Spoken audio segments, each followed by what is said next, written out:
और रीत, बेटा मैंने तुमसे ऐसे शब्दों की उम्मीद नहीं की थी। तुम्हें मैंने हमेशा अपनी बहू नहीं, अपनी बेटी माना है। हमेशा तुम्हारा साथ दिया। तुम्हारे और राघव के बीच में कभी भी कोई बात बिगड़ी, मैं चट्टान की तरह तुम्हारे साथ खड़ा रहा। और जब तुमने शारदा का सच सामने लाया, मैंने आंख बंद करके तुम पर विश्वास किया, तुम्हारा साथ दिया। और आज मैंने एक चीज अपने मन की क्या कर ली, तुमने अचानक से मुझे पराया कर दिया। नहीं फूफा जी, इसका मतलब तुम कभी मेरे साथ खड़ी ही नहीं थी। तुम सब लोग मेरे साथ खड़े होने का दिखावा करते थे।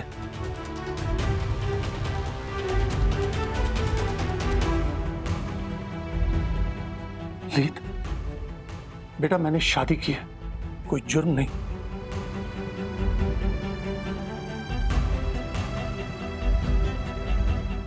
और अगर शालिनी मेरी पत्नी को कोई इस घर में एक्सेप्ट नहीं करेगा तो मैं भी इस घर में नहीं रहूंगा।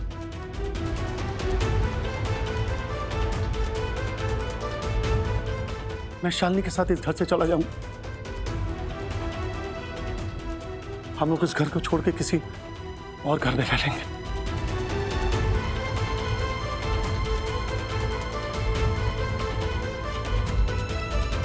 आओ शालिनी, चले।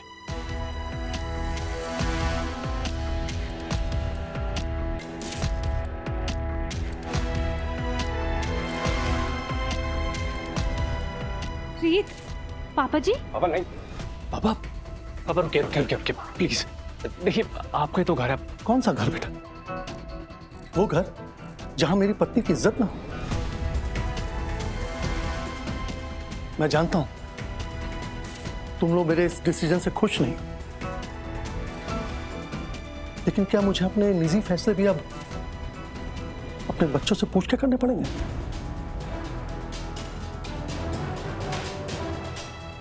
शालिनी मेरी पत्नी है, मेरी साथी, हम सबका ख्याल रखती, पर यह बात तुम लोग देखना नहीं चाहोगे।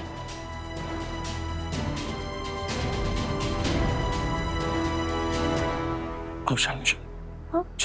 फूफा जी रुकिए, आप हमें ऐसे छोड़ के नहीं जा सकते। मैं आपको कहीं नहीं जाने दूंगी। मैं आपके साथ हूँ फूफा जी।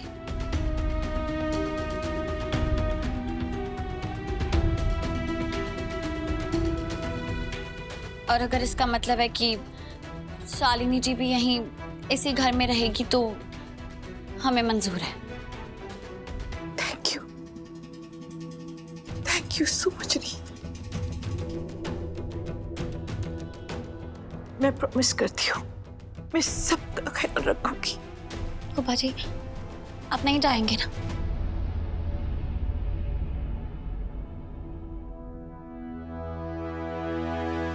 ठीक है बेटा, मैं नहीं जाऊं, लेकिन एक बात का हमेशा ध्यान रहे, जो मेरा अटूट रिश्ता तुम सबके साथ है ना, अब वही रिश्ता शालिनी के साथ भी।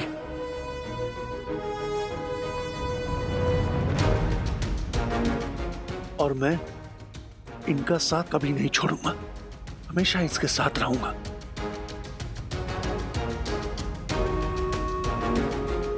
आओ शालिनी।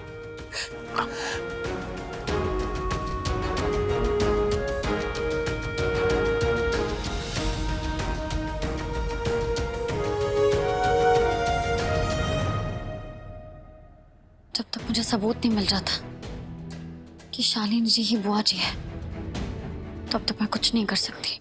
और अगर ये फूफा जी को अपने साथ लेके चली गई तो उनकी जान भी खतरे में पड़ सकती है। इसलिए अच्छा यही होगा कि ये मेरी नजरों के सामने रहे।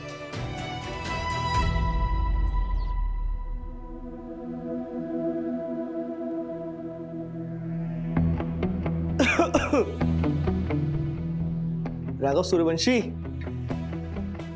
कैसे हैं आप? आइए आपको लड्डू खिलाते हैं। लीजिए लड्डू खाइए।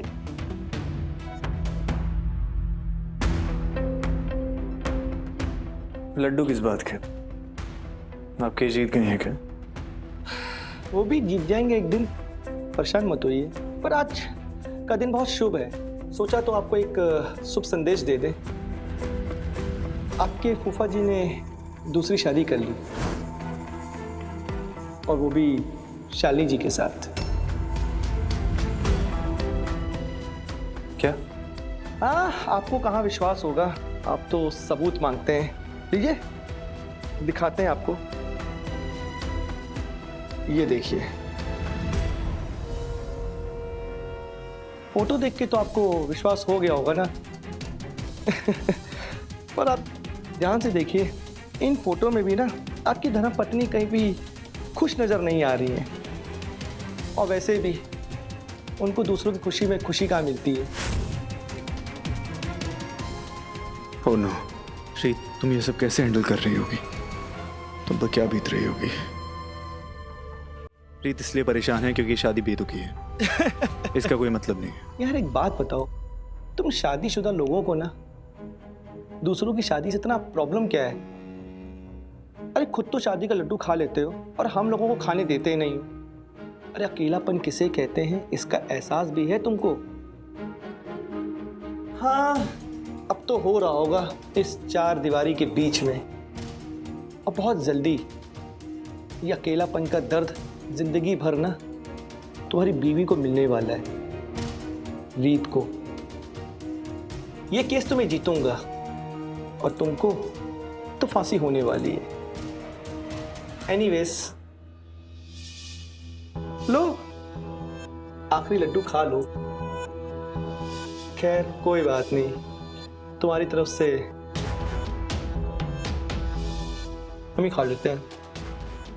All the best.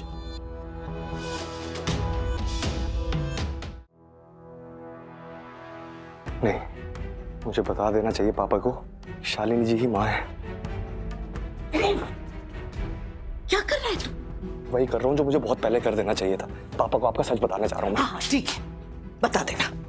पहले मेरी बात सुन। माँ, अब सुनने सुनाने का वक्त नहीं, मैं जा रहा हूँ बताने। अरे मेरी बात सुन ना, मैं जा रहा हूँ बताने।